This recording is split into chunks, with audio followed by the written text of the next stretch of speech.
بسم اللہ الرحمن الرحیم بسم اللہ الرحمن الرحیم الحمد للہ والصلاة علی اہلہا۔ عزیز طلبہ السلام علیکم ورحمۃ اللہ وبرکاتہ۔ شرح العلوم اول کتاب الصلاۃ درس نمبر 109 میں قراءت میں اعراب کو واضح کرنے کا حکم بیان کیا جائے گا۔ نماز کی قراءت کے مستحبات پر گفتگو ہو رہی ہے اور قراءت میں اعراب کو واضح کرنے کا اس سے باب ذکر ہوگا۔ اعراب کا معنی اور مفہوم بھی بیان کریں گے۔ قراءت کے وقت رحمت کی دعا کرنے کا اس سے باب بھی ذکر ہوگا اور نمازوں میں صورتوں کے انتخاب کا اس سے باب بھی بیان کیا جائے گا۔ سب سے پہلے عبارت کو دیکھتے ہیں۔ فرمایا وَتَعَمُّدُ الْإِعْرَابِ إِمَّا بِإِظْهَارِ حَرَكَاتِهِ وَبَيَانِهَا بَيَانًا شَافِيًا بِحَيْثُ لَا يَنْدَمِجُ بَعْضُهَا فِي بَعْضٍ إِلَى حَدٍّ لَا يَبْلُغُ حَدَّ الْمَنْعِ أَوْ بِأَنْ لَا يُكْثِرَ الْوُقُوفَ الْمُوجِبَ لِلسُّكُونِ خُصُوصًا فِي الْمَوْضِعِ الْمَرْجُوحِ وَمِثْلُهُ حَرَكَةُ الْبِنَاءِ۔ تعمد الاعراب کا عطف ہے ترتیل پر، وقوف پر، اور یہ مستحبات قراءت میں شمار ہو رہے ہیں۔ ان کے اس سے باب کی جو خبر ہے مستحبن وہ بعد میں آنے والی ہے۔ فرمایا قراءت میں اعراب کو واضح کر کے پڑھنا یہ بھی مستحب ہے۔ اما باظہار حرکاتہ، یا تو اس کے تعمد اعراب کا معنی یہ ہے کہ اعراب کی جو حرکات ہیں وہ واضح کر کے پڑھیں، وَبَيَانِهَا بَيَانًا شَافِيًا، اور اس کو کافی و شافی طریقے سے روشن کریں، بِحَيْثُ لَا يَنْدَمِجُ بَعْضُهَا فِي بَعْضٍ، اس طرح نہ ہو کہ اس کی جو حرکات ہیں وہ ایک دوسرے کے اندر مندمج ہو جائیں اور مکس ہو جائیں یا ان کے اندر داخل ہو جائیں، بلکہ ہر ایک کو علیحدہ علیحدہ طور پر واضح کر کے پڑھنا چاہیے۔ لیکن یہ واضح کرنا بھی الی حد لا یبلغ حد المنع، اتنا بھی اس کو واضح نہ کریں کہ الٹا اس کے بعد نئے حروف پیدا ہو جائیں۔ مثال کے طور پر اگر اس کی آخر میں پیش ہو تو اس کو اتنا نہ کھینچیں کہ واو بن جائے اس کے ساتھ، یا اتنا زبر کو نہ کھینچیں کہ الف بن جائے، یا زیر کو اتنا نہ کھینچیں کہ اس کے ساتھ ایک یا بن جائے۔ او بِأَلَّا يُكْثِرَ الْوُقُوفَ الْمُوجِبَ لِلسُّكُونِ، یا تو یہ معنی ہوتا ہے تعمد اعراب کا کہ اعراب کو روشن کر کے پڑھنا کہ اس کی جو حرکات ہیں زیر زبر پیش جزم اس کو کیا کریں واضح کر کے پڑھیں اور اس کو آپس میں مندمج نہ کریں، ملا نہ دیں۔ اور اس کا جو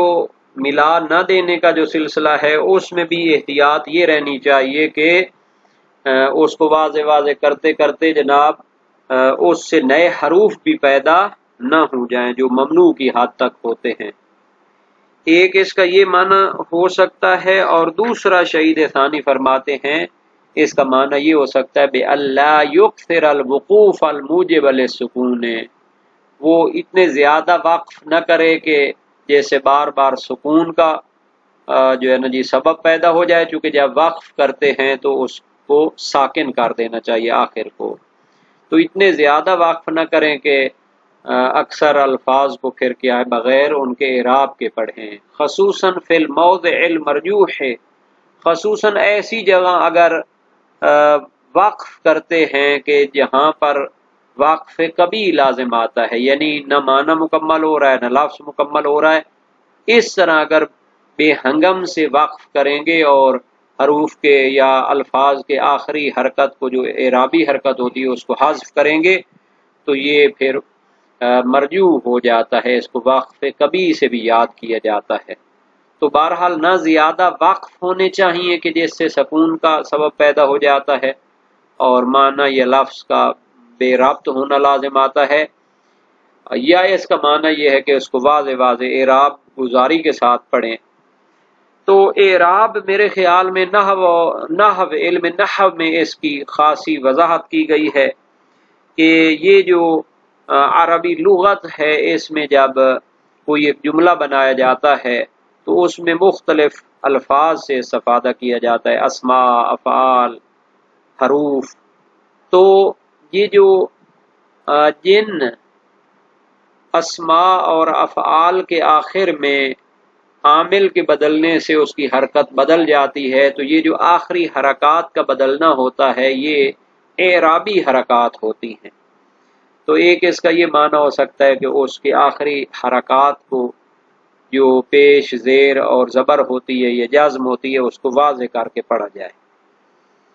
اور دوسرا معنی یہ ہے تعمد اعراب کا کہ بکثرت وقف نہ کیے جائیں کہ جس سے ساکن آخر کو پڑھنا ہوتا ہے، خصوصاً اس طرح زیادہ وقف نہ کریں کہ وقف کبھی کو بھی انجام دینا لازم آئے۔ اچھا، اعراب کی 4 قسمیں ویسے، اعراب رفعی، اعراب نصبی، اعراب جری اور اعراب جزمی۔ مرفوعات کی جو اقسام بیان ہوتی، جن اسماء اور افعال کے آخر میں عوامل کے بدلنے سے رفع آتی ہے یعنی پیش آتی ہے یا اس کے نائب جو چیزیں ہوتی ہیں تو ان کو مرفوعات کہتے ہیں۔ مرفوعات میں یہی فاعل، نائب فاعل، مبتدا اور کان کا اسم، ان کی خبر، اس طرح کی چیزیں اس میں شامل ہوتی ہیں۔ منصوبات 12 ہیں ظاہراً، تو اس میں مفعول اپنی 5 قسموں کے ساتھ شامل ہوتے ہیں، ان کے آخر میں نصب آتی ہے، اور اسی طرح اور بھی چیزیں ہیں جن کو نحو میں واضح طور پر ذکر کیا جاتا ہے۔ جر یعنی زیر جو آتی ہے یا اس کے قائم مقام چیزیں، وہ بیشتر 2 چیزیں ہوتی ہیں، یا تو حرف جر داخل ہو یا پھر مضاف الیہ بن رہا ہو۔ اور جزم یہ افعال پر جب عوامل جزم لم، لمہ وغیرہ داخل ہوں تو پھر اس پر جزم آتی ہے۔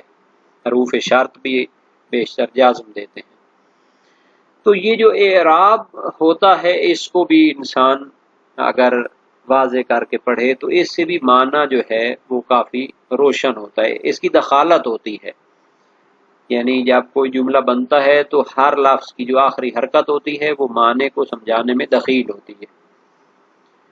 وَمِثْلُهُ حَرَكَةُ الْبِنَاءِ، جس طرح اعرابی حرکات کو واضح کر کے پڑھنا مستحب ہے، اسی طرح اگر وہ لفظ مبنی ہو تو اس کی جو حرکات ہیں ان کو بھی واضح کر کے پڑھنا چاہیے۔ مبنیات کی بھی بحث علم نحو میں بیان کی جاتی ہے، تو مثال کے طور پر جو مبنی ہیں، مثال کے طور پر حیث و حین وغیرہ، تو ان کے آخر میں جو حرکات ہیں بنا کی، ان کو بھی واضح اور روشن کر کے پڑھنا چاہیے۔ وَسُؤَالُ الرَّحْمَةِ وَالتَّعَوُّذُ مِنَ النِّقْمَةِ عِنْدَ آیَتِهِمَا، اور قراءت کے مستحبات میں سے ہے کہ رحمت کی دعا کی جائے اللہ تعالی سے اور عذاب سے پناہ مانگی جائے، عند آیتہما، جب آیات جنت و نعمت اور آخرت کی نعمات کو بیان کرنے والی آیات کو پڑھیں تو خدا سے دعا کریں خدایا ہمیں بھی ان کا مستحق قرار دے، اور جب عذاب والی جہنمیوں کی صفات بیان کرنے والی آیات پڑھیں تو پناہ مانگنی چاہیے کہ خدا تعالی ہمیں اس عذاب سے بچا۔ یہ مستحبات قرات بیان ہوئے ہیں۔ مستحب یہ خبر ہے، خبر الترتیل وما عطف علیہ، یہاں پر کہا تھا ثم الترتیل، وہ مبتدا تھا اور باقی مستحبات بھی اس پر عطف ہو گئے تھے۔ مستحب خبر ہے ترتیل کی، یعنی یہ جملہ جو ہوتا ہے عربی میں یہ مبتدا خبر سے یا فعل فاعل سے مل کر بنتا ہے، تو یہ چونکہ جملہ اسمیہ تھا، الترتیل و مبتدا تھا، یہ اس کی خبر ہے، اور درمیان میں جو مستحبات بیان ہوئے وما عطف علیہ وہ ترتیل پر عطف کیے گئے تھے۔ وَعَطْفُهَا، بلکہ وَعَطَفَهَا بِثُمَّ الدال علی التراخی لما بین الواجب والندب من التغایر، اور شہید اول نے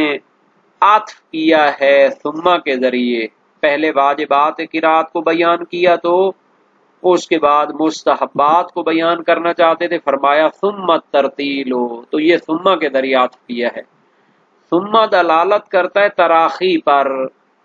تراخی کا معنی یہ ہوتا ہے کہ اس کا درجہ اس کی نسبت کم تر ہے، یہ بعد میں آنے والا ہے، تو ظاہر ہے کہ اس کا زمانے کے لحاظ سے بعدیت تو لازم نہیں آتی، بلکہ درجے اور مرتبے کی بعدیت اور کم تر درجے پہ آنا، یعنی وہ جو واجبات تھے قرات کے وہ تو واجب ہیں، ان کو چھوڑیں گے تو نماز باطل ہو جائے گی، لیکن یہ مستحبات ہیں، ان کا خیال رکھیں گے تو ثواب میں اضافہ ہوگا۔ شہید اول نے عطف کیا ہے ان مستحبات کو ثم کے ذریعے، جو دلالت کرتا ہے تراخی پر کہ یہ مستحبات رتبے کے لحاظ سے واجبات سے بعد کے مرتبے میں ہیں، لما بین الواجب والندب من التغایر، چونکہ واجب اور مستحب میں واضح رتبے کا فرق ہوتا ہے۔ واجب کا رتبہ یہ ہے کہ اس کو انجام دینا ضروری ہے، اگر چھوڑیں گے تو وہ گناہگار ہو جائیں گے، اور ندب کا رتبہ کیا ہے کہ اس کو انجام دینا بہتر ہے، چھوڑیں گے تو گناہ نہیں ہوگا۔ تو چونکہ یہ کیا ہے، ان کے اندر تغایر اور اختلاف ماہیت پایا جاتا ہے، اس کو بیان کرنا چاہتے تھے شہید اول۔ وَكَذَا يُسْتَحَبُّ تَطْوِيلُ السُّورَةِ فِي الصُّبْحِ كَهَلْ أَتَى وَعَمَّ لَا مُطْلَقُ التَّطْوِيلِ وَتَوَسُّطُهَا، یہاں اعراب کی کافی مشکلات ہیں، اس کو بھی واضح کر دینا چاہیے۔ توسطها فی الظہر والعشاء کہل اتاک والاعلی کذالک وقصرها فی العصر والمغرب بما دون ذالک، مستحبات قرات میں سے ہی ہے کہ قرات میں صورتوں کا انتخاب کرنا چاہیے۔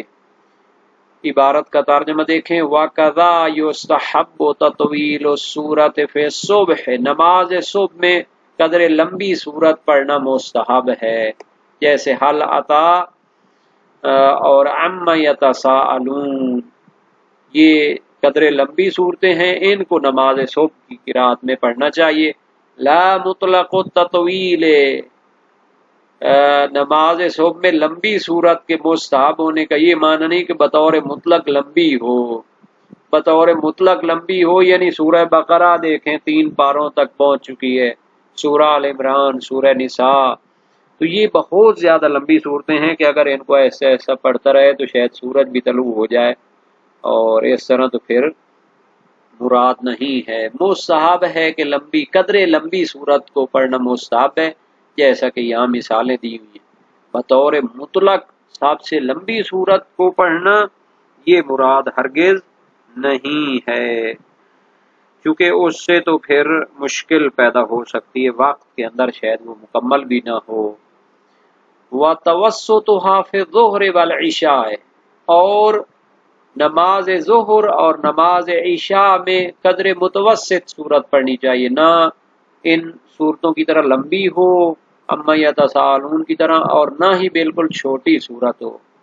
کہل عطا کا حدیث الغاشیہ، جیسے کہ یہ صورت ہے حل عطا کا حدیث الغاشیہ، شاید جو ہمارے برِ صغیر میں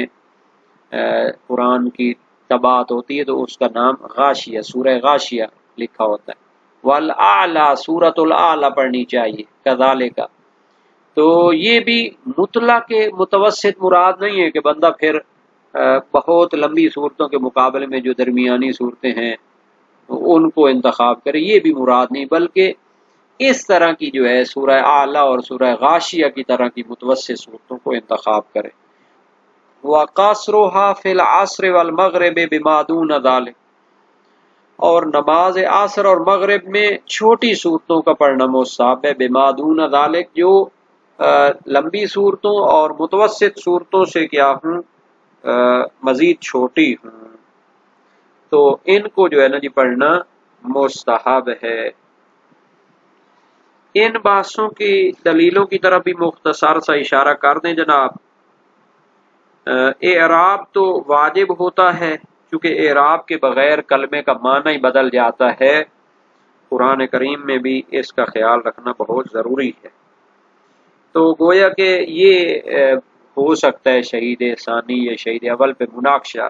کہ جناب علی آپ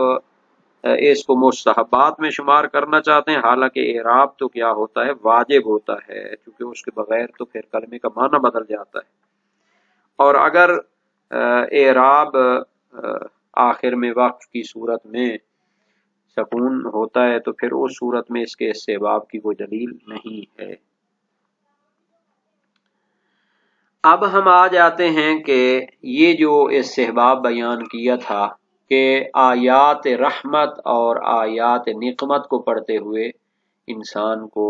رحمت کی دعا اور عذاب سے پناہ مانگنی چاہیے۔ یہ مرسلہ ابن ابی عمیر جو تھی ترتیل کے بارے میں اور اس طرح کی روایات میں ان کا ذکر پایا جاتا ہے، اس وجہ سے اس کو مستحب قرار دیا گیا ہے۔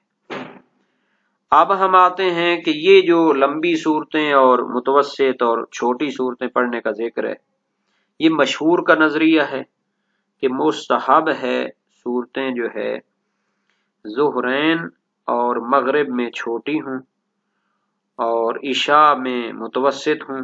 اور صبح میں طولانی ہوں۔ یہ مشہور کا نظریہ، اور بہت سارے علماء نے تو اعتراف کیا ہے، بشمول خود شہید ثانی نے بھی اعتراف کیا ہے۔ روض الجنان فی شرح ارشاد الاذان ان کی کتاب ہے، وہ کہتے ہیں مجھے اس بحث کی اور اس مستحب کی کوئی دلیل نہیں ملی، روایات میں سے، شیعہ روایات میں سے ایسی کوئی دلیل نہیں ملی۔ یہ بیشتر اہل سنت کے جو فقہا ہیں یا ان کی دلیلیں ہیں، روایات سے ستہ وغیرہ، ان میں اس چیز کو ذکر کیا گیا ہے۔ تو اگر ایسی بات ہو تو پھر اس کے جتنے بھی لواحق اور اس کے جتنے بھی تفصیلات ہیں یہ بھی انہی کے ساتھ متعلقہ ہوں گی، اور ظاہر ہے کہ اس کے بارے میں کافی باتیں ہو سکتی ہیں، ان کو آئندہ درس کے لیے چھوڑا جاتا ہے۔